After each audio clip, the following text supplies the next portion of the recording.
పెద్ద జైలు ఏమిటి? మీకేమన్నా తెలుసా పెద్ద జైలు? ప్రపంచంలో ఒక పెద్ద జైలు ఎవరైనా చెప్పగలుగుతారా? చెప్పండి అని బాబా ప్రశ్నించగా, ఎవరికి తెలిసినటువంటి జైలు పేరు ఎవరు గుర్తుంచుకుంటారు? ఏవో ఒక్కొక్కటి అలా చెప్పుకుంటూ వెళ్తూ గాంధీ మహాత్ముని అరెస్ట్ చేసినటువంటి అది ఆ జైలు గొప్పది అని ఇలాగ అన్నీ కూడా అందరూ చెప్పుకోవడం మొదలెట్టారు. బాబా అందరూ అయిపోయిన తర్వాత, నీ శరీరమే అది ఒక పెద్ద జైలు అని బాబా చెప్పారు. Your own body is to each of you is the biggest jail. నీ శరీరమే ఒక్కొక్కళ్ళకి కూడా అదే పెద్ద జైలు అని బాబా చెప్పారు. దీని అంతరార్థం మనం తెలుసుకోవాలంటే, మానవుడు ఉన్నంతసేపు, బతికి ఉన్నంతసేపు అతడు శరీరం ఎప్పుడో ఒకసారి వదిలిపెట్టేస్తూ ఉంటాడు. అంటే శరీరం అంటే మరణిస్తాడు. ఆ మరణించినప్పుడు శరీరానికి ఏం చలనం ఉండదు. అంతే, అది పడిపోతుంది. అందులో ఏమైంది అంటే, అందులో ఉన్నటువంటి ఆత్మ అదేమో వెళ్ళిపోయింది. అంటే ప్రాణం వదిలేశాడు అని చెప్పచ్చు. కానీ ఆ ఆత్మ వెళ్ళిపోయింది అని దాని అర్థం. అంటే నువ్వెవరివి అనుకుంటున్నావు? ఈ శరీరాన్ని అనుకుంటున్నావు. కానీ ఆ శరీరం ఎప్పుడో పడిపోతుంది. తర్వాత ఏమో దాన్ని చేయవలసిన విధంగా చేసేస్తారు. కానీ నువ్వులో ఉన్నటువంటి శరీరం పడిపోయిందంటే ఏమిటి? నీ ప్రాణం వదిలేశాడు అని అర్థం వస్తుంది. కానీ అదే ఆత్మ, జీవాత్మ. ఆత్మ ఉన్నంత కాలం శరీరంలో ఆ శరీరం తిరుగుతూ ఉంటుంది, అన్ని పనులు చేస్తూ ఉంటుంది. ఎప్పుడైతే ఆ ఆత్మ వెళ్ళిపోతుందో అంటే మరణిస్తాడో, ఆ ఆత్మ అది బయటకు వెళ్ళిపోతుంది, ఆ శరీరం కింద పడిపోతుంది. ఇలాగా 84 లక్షల జన్మలు అలా ఎత్తుకుంటూ ఆ ఆత్మ ఆ శరీరాన్ని తీసుకుంటూ వరుస పెట్టి అలాగ ప్రోగ్రెస్ అవుతూ ఉంటుంది. ఒక్కొక్క జన్మలో కొంచెం పరమాత్మ గురించే తెలుసుకుంటూ, మొదట్లో తెలుసుకోదు. కానీ ఎప్పుడైతే ఈ జీవితం మీద అసహ్యం వచ్చేసి, విసుగొచ్చేసి, ఇంతే కదా ఎంతసేపును, వాళ్ళు వెళ్ళిపోతున్నారు, వీళ్ళు వెళ్ళిపోతున్నారు, నేను వెళ్ళిపోతాను, ఎప్పుడప్పుడు వెళ్ళిపోతాను. ఈ శరీరం ఉన్నంత కాలమే నేను, అందరూ గుర్తుంచుకుంటారు. ఒకసారి వదిలిపెట్టిన తర్వాత నా యొక్క ఫోటోలు పెట్టుకుంటారు తప్ప కదులుతున్నటువంటి మనిషి మట్టికి ఉండడు కదా! అందులో ఉన్నటువంటి ప్రాణం పోయిందంటాం మనం. అదే ఆత్మ, జీవాత్మ. జీవించినంత కాలం జీవాత్మ. ఎప్పుడైతే పరమాత్మలో ఐక్యమైపోతుందో, అంటే ముక్తి మోక్షం పొందుతుందో, అది పరమాత్మ అయిపోతాడు. అంటే పరమాత్మలో ఐక్యమైపోతాడు. జీవాత్మ, పరమాత్మ. అంచేత పెద్ద 84 లక్షల జన్మల్లో అన్ని జన్మలు ఎత్తరనుకోండి. చాలా మంది మధ్యలోనే దైవత్వానికి అనుభూతి పొంది ముక్తి దేవుళ్ళు ఐక్యమైపోతారు. కానీ ఆ జీవితం, ఆ ఆత్మ ఉన్నంత కాలం జీవాత్మ అని పిలుస్తాం. ఆ ప్రాణం వెళ్ళిపోయిన తర్వాత శవం అంటారంతే. ఇంక జీవుడు లేడు అందులో.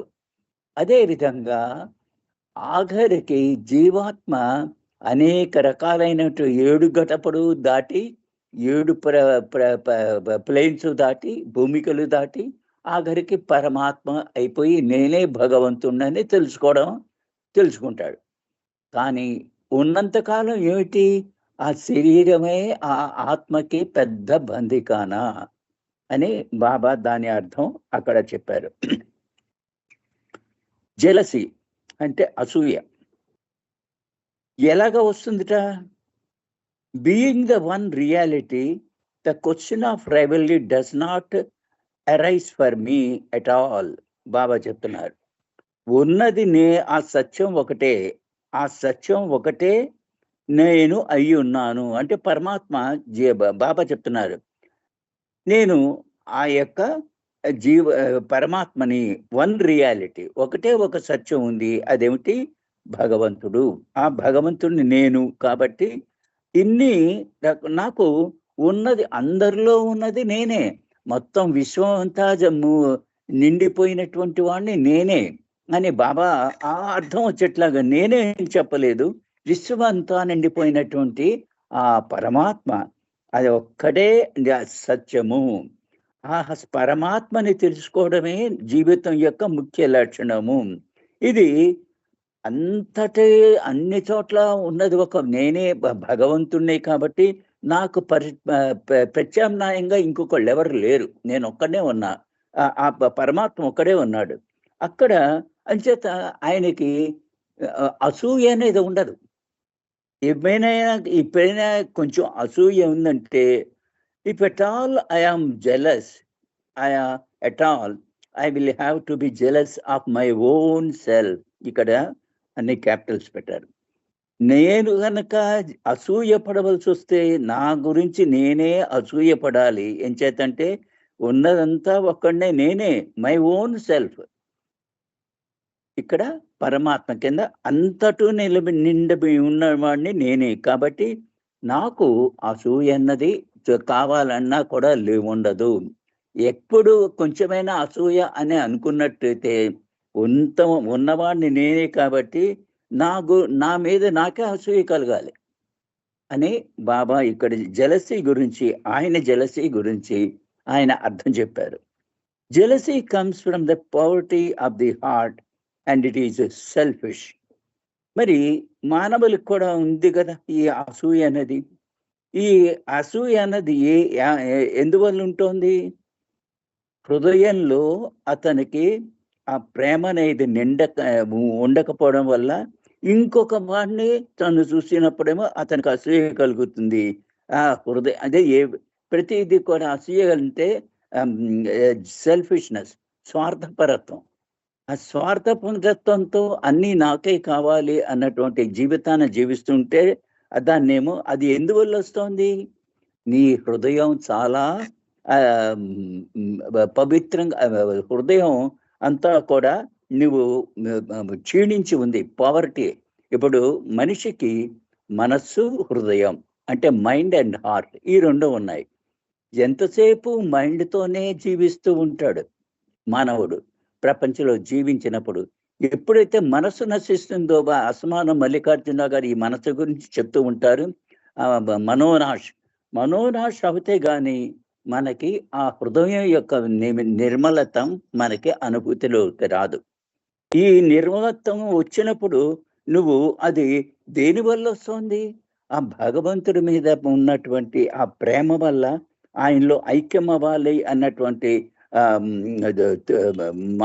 అనుకోవడం వల్ల అతను నేను అన్నది తన శరీరాన్ని మర్చిపోతాడు. ఇంకా ఇప్పుడు మహాత్ములంతాను మీరు చూసినట్టయితే ముక్తి పొందినటువంటి మహాత్ములంతాను జీవాత్మలు అయ్యి మహాత్ములు ఎలాగయ్యారు అంటే వాళ్ళ శరీర స్పృహ కోల్పోయి ఒక్క భగవంతుడే ఉన్నాడు అన్నబట్టి ఆ యొక్క ఆలోచనతో, ఆ అనుభవంతో వాళ్ళేమో జీవించుతూ రావు. ఎప్పుడైతే ఆ భగవంతుడి మీద తీవ్రమైనటువంటి ప్రేమ కలిగి తను జీవితాన్ని చాలించుకుంటాడో అప్పుడేమింది? జీవాత్మ పరమాత్మ అయిపోయినట్టే. అంటే ఈ జీవాత్మ పరమాత్మలో ఐక్యం అయిపోయింది. అంచేత నీవు అది ఎలా జరుగుతుంది? హృదయం వికసించినప్పుడు, మనస్సు నశించినప్పుడు, మనస్సు పోతే హృదయం దాన్ని అన్ని అతను ఆ ప్రేమతో అది గ్రహిస్తూ ఉంటుంది. ఎప్పుడైతే పరంగా భగవంతుని ప్రేమించి మనస్సు అనేది లేదు అతనికి, ఇంకా ఆ మనస్సు అనేది అతని ఉనికే అతనికి తెలియదు. నేను ఉన్నానన్నటువంటి భావన కూడా అతనికి ఉండదు. అలాంటి సమయంలో మనస్సు నశిస్తే, మనోనాశ అయిపోతే హృదయ ద్వారాలు తెలుసుకుని తనే భగవంతుడు, ఆ పరమాత్మ అయిపోతాడు. అంచేత ఇక్కడ ఎవరికైతే హృదయం చాలా నిమ్న స్థితిలో ఉందో అప్పుడు ఒకళ్ళని ఒకళ్ళు చూసుకుంటే వాళ్ళకి అసూయ కలుగుతుంది. అది దేని వల్ల జరుగుతోంది? స్వార్థపరత్వం వల్ల. నాకే కావాలి అన్నటువంటి ఆ స్వార్థపరత్వం వల్ల అది జరుగుతోంది. మానవుడి యొక్క అసూయ ఈ విధంగా ఉంటే భగవంతుడి యొక్క అసూయ ఆయన ఒక్కడే ఉన్నాడు కాబట్టి ఆయన మీదే అసూయ పడాలి. అంతేకాని అతనికి అసూయ భగవంతుడికి అసూయ అనేది లేదు. మానవత్వుడికి ఆ అసూయ అనేది స్వార్థపరత్వం వల్ల ఆ అసూయ ఉంటోంది. జీసస్, జీసస్ గురించి కొన్ని బాబా వివరాలు కొన్ని వివరాలిచ్చారు. జీసస్ బీయింగ్ గాడ్ అంటే ఆ మతాన్ని ఫాలో అయిన వాళ్ళు జీసస్‌లు అంటే క్రిస్టియన్‌లు. Jesus being God and omnipotent allowed himself to be helpless, humiliated and crucified. మరి జీసస్ ఆయన భగవంతుడే. ఆయనకి ఆ అనుభవం ఉంది. ఆయనకి సర్వశక్తులు ఉన్నాయి. ఆయన కానీ తను నిస్సహాయం కింద చేసేసుకున్నాడు తన్ని తనే. అందరూ ఆయన్నేమో అవమానించడం మొదలెడితే అవమానం కూడా భజించాడు. చివరికి అతన్ని సిలువ వేసేశారు. మరి భగవంతుడు ఎప్పుడొచ్చినా కూడా ఆయన మానవాళి గురించి ఇలాంటి బాధలు పడుతూ ఉంటాడని జీసస్ కాలంలో బాబా అదేమో పూర్తిగా చాలా వివరంగా చెప్పారు. బాబా కూడా మన గురించి బాధపడుతున్నారు. ఆయనకి బాధలు చాలా ఉన్నాయి. కానీ మనకి ఎప్పుడు కూడా ఆయన చిరునవ్వుతో కనిపిస్తూ ఉంటారు. మరి ఇన్ని బాధలు ఆయన ఎలా భరిస్తున్నాడు అని ఎవరో అడిగారు బాబా. నేను అనంత శక్తివంతుణ్ణి, అనంత శక్తి, ఆ జ్ఞాన ఆనందం, ఆ జ్ఞానం అన్నీ ఉన్నాయి. ఈ 3 కూడా అనంతంగా ఉండడం వల్ల నా యొక్క నేను పడుతున్నటువంటి బాధలు నాకు అనుభూతిలోకి రాకుండా భరించగలుగుతూ ఉంటాను అని బాబా ఒక చోట వివరించి చెప్పారు. శక్తి, జ్ఞాన ఆనందాలన్నీ ఆయన సొత్తు. మరి ఇంత శక్తి, ఆనందం, జ్ఞానం ఉన్నటువంటివాడు మరి జీసస్ బాబా చెప్పింది ఏమిటంటే ఆయన 4వ భూమికలోకి పెట్టుకుని తను ఆ యొక్క అందరికీ మహిమలు చేసేసి దానివల్ల అక్కడ ఉన్న రాజుగారికి అసూయ కలిగి అతన్ని చంపేయమని ఆర్డర్ వేసినప్పుడు అతన్నేమో చాలా చాలా బాధలు పెట్టి అతన్ని అవమానించి ఆఖరికి చివరికి శిలువ మీద ఉంచబెట్టి శిలువ వేసేశారు. ఈ భగవంతుడు అంత బాధలు పడుతూ ఈ న్యూ ఇట్ ఆల్. ఆయనకేం జరుగుతుందో జీసస్‌కి తెలుసు. Because he had planned it all. ఎందుకని? ఆయనే ప్లాన్ చేసుకున్నాడు. ఈ విధంగా జరగాలని. Long ago. అది చాలా ఆయన పుట్టిన పూర్వమే ఈ విధంగా నిర్ణయించుకొని ఆయనేమో జీవితం శరీరం దాల్చి కిందకు వచ్చాడు. కిందకు వచ్చిన తర్వాత 4వ భూమికల్లో తన్ను పెట్టుకొని అన్ని మహిమలు చేయడం వల్ల అక్కడ ఉన్న రాజుగారికి ఆయన మీద అసూయ కలిగి అతన్ని చంపేయమండి, ఈ మాంత్రికుడు ఇలా మంత్రాలు చేసేస్తున్నాడు అని ఆయనేమో ఆయన్ని క్రూసిఫై చేయమని చెప్తారు అందరికీ. అంచేత అతన్నేమో చాలా బాధలు పెట్టి అవమానపరిచి చివరికి ఆయన్నేమో సిలువ వేసేశారు. ఇది జీసస్ యొక్క జీవితం యొక్క కథ. But to have the right result ago and he did it all for all. ఆయన ఎందుకు అలా చేశాడు? మనందరి గురించి ఆయన బాధలు పడి ఆఖరికి క్రూసిఫై అయిపోయాడు. But to have the right results he had to experience the helplessness and suffering. ఆయన తలుచుకున్నటువంటి అసలైనటువంటి ఫలితాలు రావాలి అని ఆయన ప్లాన్ చేసుకుని వచ్చినప్పుడే, ఆయన ప్రణాళిక వేసుకొచ్చినప్పుడే అతను ఈ రకమైనటువంటి నిస్సహాయత్వం, బాధలు అనుభవించవలసినటువంటిది అది ముందరే తయారు చేసుకుని ఆయన వచ్చేసాడు. ఆయన ప్రణాళికలో అలా ఉంది. అలా చేసుకుని వచ్చాడు. అక్కడ అతన్ని సిలువ వేసేశారు. అది ఆఖరికి ఆయన సిలువ మీదే సిలువ వేసేశారు. Despite his being the avatar, the Christ, he allowed himself in the eyes of humanity, in the eyes of humanity, became helpless to the point when he allowed himself to be crucified. ఆయన అవతార రూపమైనప్పటికీ కూడా క్రైస్తు. అతనేమో తనంతట తనే ఆహ్, బాధలు పడ్డానికి సంసిద్ధం అయిపోయాడు. మానవుల యొక్క దృష్టిలో ఆయనేమిటి? ఆయనేమో అవతారుడు తెలుసు వాళ్ళకి. కానీ ఆ యొక్క రాజు యొక్క అసూయ వల్ల అతన్నేమో చాలా హింసలు పెట్టి ఆఖరికి క్రూసిఫై చేశారు. ఆయన నిస్సహాయత్వం పొందాడు. ఎంత దాకా నిస్సహాయుడైపోయాడంటే ఆఖరికి తను బాధలు పెడుతున్నప్పటికీ ఓర్చుకుంటూ ఆఖరికి ఆ సిలువ మీద సిలువ వేయబడ్డాడు. That was his real greatness. అది ఆయన యొక్క అసే అసలైనటువంటి గొప్పతనం. And that is why Jesus is always associated with the emblem of the cross. ఇప్పుడు ఈ క్రైస్తవులందరూ క్రైస్తవ మతం ఫాలో అయిన వాళ్ళు ఆ క్రాస్ దాన్నేమో ధరిస్తూ ఉంటారు. ఇదంతాను. ఎంచేత ఆ క్రాస్ మీదే ఆయన్ని హింస పెట్టి ఆఖరికి ఆయన్ని చనిపోయేట్లాగా చేశారు. బాబా కథ చెప్పారు కదా! జీసస్ క్రైస్తు ఆ క్రాస్ మీద చనిపోలేదట.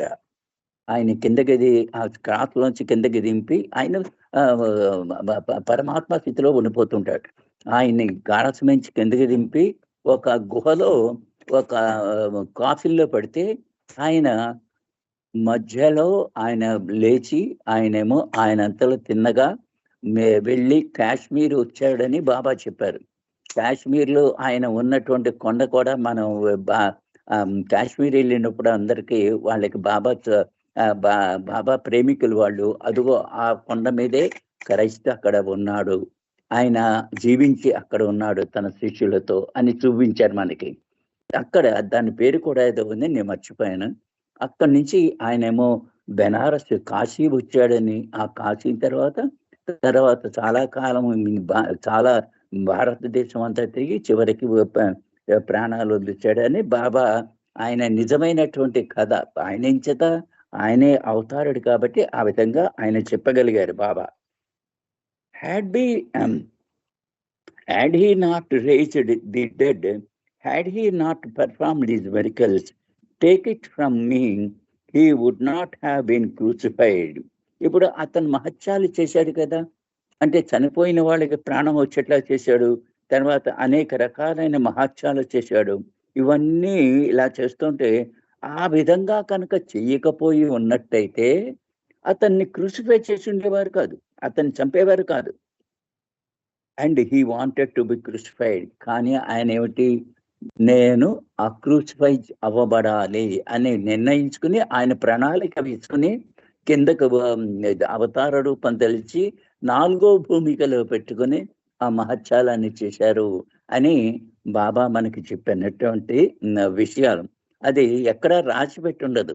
కానీ బాబా అవతారుడు కాబట్టి ఆయనంతలా ఆ అనుభూతులన్నీ జీసస్ సమయంలో నేను ఇలా చేయబడ్డాను, అలా చేయబడ్డాను అని కొన్ని ఉదాహరణలు బాబా ఇస్తుండేవారు.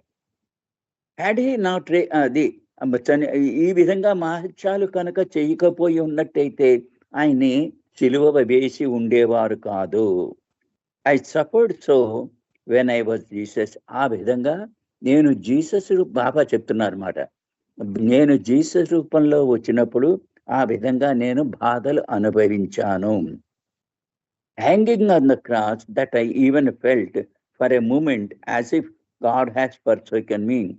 ఆఖరికి ఆ జీసస్ ఆ క్రాస్ మీద ఉన్నప్పుడే అతను ఓ గాడ్ యూ హ్యావ్ టు ఫర్సేకన్ మీ అని అంటాడు.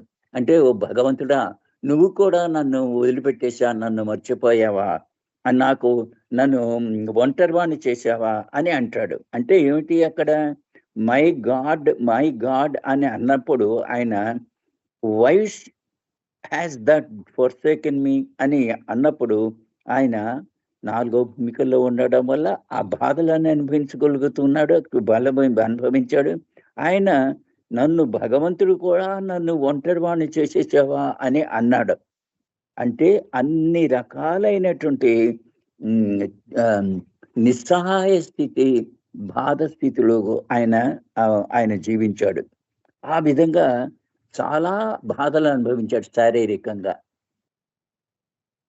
వెన్ జీసస్ క్రైడ్, ఈ విధంగా ఓ భగవంతుడా, నువ్వు కూడా నన్ను ఒంటరివాణ్ణి చేసేసావా, నన్ను మర్చిపోయావా అని అన్నప్పుడు బాబా, ఫాదర్ వై హ్యాస్ దౌ ఫర్సేకెన్ మీ, నువ్వు ఎందుకు నన్ను ఒంటరివాణ్ణి చేసేసావు అని అడుగుతూ ఈ said to himself, of course, అతనికి ఆ క్రైస్తు తనకంతలో తనే చెప్పుకుంటున్నాడు, ఓహో, he was one with God the father, నేను ఆ భగవంతుడితో ఒకనై ఉన్నాను అన్నటువంటి నేను అందరికీ తండ్రి లాంటి వాణ్ణి, నేను అందరి యొక్క కష్టాలు నేను అనుభవించాలి, వాళ్ళ బాధలన్నీ నేను అనుభవించాలి ఈ క్రాస్ మీద అని ఆయన తనంతటనే తృప్తిపరుచుకున్నాడు. ఆయన ఈ విధంగా అరిచిన తర్వాత, by following Jesus with all love you will indirectly follow me.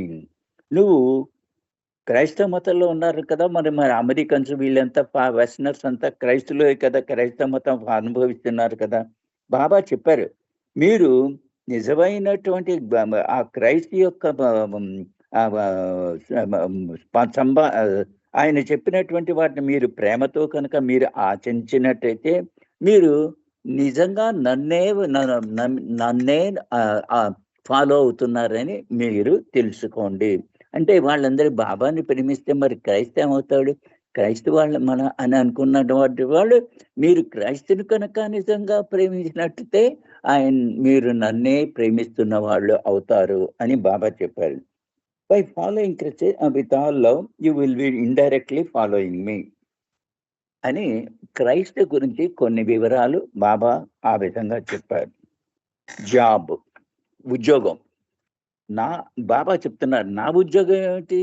మీరంతా ఉద్యోగాలు చేసుకుంటూ మీ జీవనాధారాలు అన్ని చేసుకుంటూ మీరు జీవిస్తున్నారు. మరి నా జీవితం, నా యొక్క ఉద్యోగం ఏంటి అంటే బాబా చెప్తున్నారు, my job is to awaken the feeling of godliness, humanity. నా ఉద్యోగం ఏమిటంటే మీకు భగవతత్వం మానవుల్లో అది పొందేట్లాగా, అనుభూతి పొందేట్లాగా చేయడమే, వాళ్ళని మేలుకొల్పి అనుభూతి పొందేట్లాగా చేయడమే నా ఉద్యోగం అన్నారు బాబా. జోక్ అంటే పరిహాసం చేస్తుంటారు కదా, ఆ పరిహాసం గురించి ఒక కొటేషన్ ఇక్కడ మనం చదువుకుంటున్నటువంటి కొటేషన్లన్నీ ఒకదానికి సంబంధం ఉండదు. ఇది ఆల్ఫాబెటికల్ గా వచ్చినటువంటి ఈ కొటేషన్స్ అన్ని, అంటే ఏ టు జెడ్ ఉన్నటువంటి, మనం ఇవాళ జే అన్నటువంటి ఆల్ఫాబెట్లోకి వచ్చినటువంటి కొన్ని కొటేషన్స్ చదువుకుంటున్నాం. అంటే ఇంతకు ముందర మాట్లాడినటువంటి జీసస్ మీద, జాబ్ మీద, వీటికి వచ్చేటువంటి కొటేషన్ మీద ఏమీ సంబంధం లేదు. ఇక్కడ జోకు గురించి, అంటే పరిహాసం చేయడానికి చేస్తూ ఉంటాం కదా, దాని గురించి బాబా ఇలా చెప్తున్నారు, life is a mighty joke. ఈ జీవితం అనేది అది పెద్ద హాస్యమైనటువంటిది. ఆయన ఆ పరిహాసం, he who does not know it may ponder over the problems day and night but will find himself incapable of knowing it.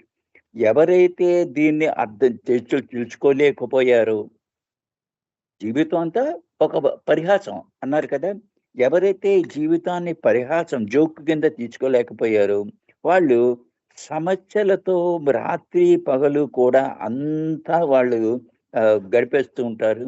అది వాళ్ళను ఆ సమస్యలకి పరిష్కారం తెలుసుకోలేనటువంటి అసమర్థుల కింద వాళ్ళేమో వాళ్ళని తెలుసుకుంటారు.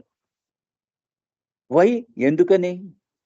ఎంచేతంటే people take life seriously and God lightly, whereas we must take God seriously and life lightly. వాళ్ళు ఎందుకు వచ్చినటువంటి బాధలకి పరిష్కారం కనుక్కోలేకపోతున్నారు? ఎంచేతంటే జీవితాన్ని చాలా సీరియస్ గా తీసుకుంటారు మనుషులు, భగవంతుణ్ణి చాలా తేలిగ్గా తీసుకుంటారు. ఏం చేయాలి మనం అంటే భగవంతుని సీరియస్ గా తీసుకోవాలి మనం, తర్వాత జీవితాన్నేమో చాలా తేలికగా తీసుకోగలగాలి. ఇలా చేసే బదులు జీవితాన్నే మనం చాలా సీరియస్ గా తీవ్రతతో మనం తీసుకుంటున్నాం కాబట్టి వాళ్ళంతా కూడా ఈ రకమైన బాధలు పడుతూ ఉంటారు. నిజంగా నువ్వేం చేయాలి? నువ్వు జీవాత్మవి అయినప్పటికీ పరమాత్మవి. కానీ ఆ పరమాత్మ నేను అని తెలుసుకోగలిగినటువంటి ప్రయత్నాలు నువ్వు చేయాలి. కానీ నేను జీవాత్మని, నేను మనిషిని, నేను అని అనుకున్నప్పుడల్లా అతనికి బాధలు చాలా సీరియస్‌గా కష్టాలు పడుతూ ఉంటాడు. కానీ మనం చేయవలసిందేమిటంటే బాబా చెప్తున్నారు. భగవంతుడిని చాలా తీవ్రంగా సీరియస్‌గా తీసుకొని జీవితాన్ని చాలా పరిహాసంతో తీసుకోవాలి. ఇలా చేసినట్టయితే మీ కష్టాలన్నీ చాలా తేలికగా అయిపోతూ ఉంటాయి. మీరు కష్టపడుతున్నట్టుగా మీకే తెలియదు. ఆ భగవంతుడే అంటే నీ కర్మే నువ్వు అనుభవిస్తున్నావు. కానీ ఆ కర్మని ఎక్కడిదాకా అనుభవిస్తున్నావు? నేను భగవంతుడినని తెలుసుకునేదాకా నీ కర్మను నువ్వు అనుభవిస్తున్నావు. అంచేత ఇక్కడి నుంచి నేను ఆ కర్మని జాగ్రత్తగా చేసుకొని ఈ బాధలు కూడా తప్పించుకొని భగవంతుడి మీదే చాలా తీవ్రంగా మనం ప్రార్థన చేసి ఆయన తలుచుకున్నట్టయితే మనకి ఈ కష్టాలు కూడా ఒక పరిహాసం కింద అయిపోతాయి. తేలిగ్గా అయిపోతాయి. హాస్యం కింద అవుతుంది. Then we know that we always were the same and will ever remain the same. ఎప్పుడైతే నువ్వేమో జీవాత్మ అనుకుంటున్నావు, కానీ నువ్వు పరమాత్మవే అయినప్పటికీ కూడా అవి ఎప్పుడైతే నువ్వు తెలుసుకుంటావో అది నీకు అప్పుడేమో ఈ జీవితాన్ని నువ్వేమో ఒకటే చాలా తేలిగ్గా తీసుకుని అలాగా నువ్వు నేనే ఆ పరమాత్మనే అన్నటువంటి స్థితికి నువ్వు చేరుకుంటావు. ఎప్పుడు జీవితాన్ని చాలా పరిహాసంగా తీసుకుని దేవుణ్ణి చాలా సీరియస్‌గా తీసుకున్నప్పుడే. The originator of this joke ఎవరు మరి? ఆయన ఈ ఈ ఈ పరిహాసాన్ని, ఈ జోక్‌ని పుట్టించిన వాడే ఆ భగవంతుడు అని బాబా జోకు గురించి ఇక్కడ మనకి వివరంగా తీసుకోవాల్సిందిగా మనకి జీవితాన్ని ఒక పరిహాసం కింద, భగవంతుణ్ణేమో చాలా తీవ్రంగా తీసుకుని జీవించమని ఒక మార్గాన్ని బాబా చూపిస్తున్నారు. My joke means your suffering in ignorance. మరి బాబా జోక్ ఏమిటి? నువ్వేమో నీ అజ్ఞానంలో నువ్వు పడుతున్నట బాధలే, అదే ఆయన జోకుట, ఆయన పరిహాసం అంట. నువ్వు అజ్ఞానంలో బాధలు పడుతున్నావు. This is suffering of yours I take upon my self. నీ బాధలు అన్నీ కూడా నేను నా మీదకు తీసుకుంటున్నాను. ఇది నిజమైనటువంటి నా జోక్ అని బాబా ఇక్కడ జోక్ గురించి కొన్ని వివరణలు ఇలా ఇస్తున్నారు. ఇక్కడ I am the wisest of the wise Baba చెప్తున్నారు. తెలివితేటలు ఉన్న వాళ్ళలో అందరికీ గొప్ప తెలివితేటలు ఉన్నవాడిని నేను. Yet I have allowed myself to perform and act more foolish than any fool ever would. కానీ ఇంత తెలివైన వాడిని అయినప్పటికీ కూడా నేను ఒకటి ఒక పని చేశాను. ఒక ఎంత తెలివి తక్కువవాడైనా కూడా చేయనటువంటి పని నేను ఒకటి చేశాను. What is this foolish act of mind? ఆ యొక్క ఫూలిష్ యాక్ట్ ఏమిటి నేను చేసింది? Creating the creation. ఈ సృష్టిని సృష్టించడమే ఒక పెద్ద తప్పు. అదే నేను చేసిన తప్పు. అదే నా చేతకానితనం. Creation is really a mighty joke. నిజంగా ఈ సృష్టి అంతా కూడా ఒక చాలా గొప్పదైనటువంటి పరిహాసం లాంటిది. But the thought but the laugh at my own expense. కానీ ఈ పరిహాసం నా మీద నేను తెచ్చుకున్నటువంటి అది పరిహాసం. అంచేత ఈ సృష్టిని జోకు కింద తీసుకుని భగవంతుని సీరియస్‌గా తీసుకుని లైఫ్‌ని లైట్‌గా తీసుకుంటే మనకి ఈ కష్టాలన్నిటికీ మనకి పరిష్కారం దొరుకుతుంది అని ఇక్కడ చెప్తున్నాం. నెక్స్ట్‌ది జర్నీ అనేది 1 మినిట్. ఇప్పటికే 7:53 అయిపోయింది. ఇక్కడితో ఆపేస్తాను. పద్మావతి గారు, జై బాబా, ఇక్కడితో ఆపేస్తానండి. సూర్యనారాయణ గారు, జై బాబా. మంచి కొటేషన్స్ మాకు చెప్పారు, చాలా సంతోషంగా ఉంది. జై బాబా. థ్యాంక్ యూ అండి సూర్యనారాయణ గారు. జై బాబా. జై బాబా అండి. నెక్స్ట్ జై బాబా. జై బాబా. మాలతి గారు జై బాబా. జై బాబా. హలో జై బాబా. హలో జై బాబా. జై బాబా. మీరు 2 minutes నామం, తర్వాత 1 minute సైలెంట్ హారతి. ఓకే. జై బాబా.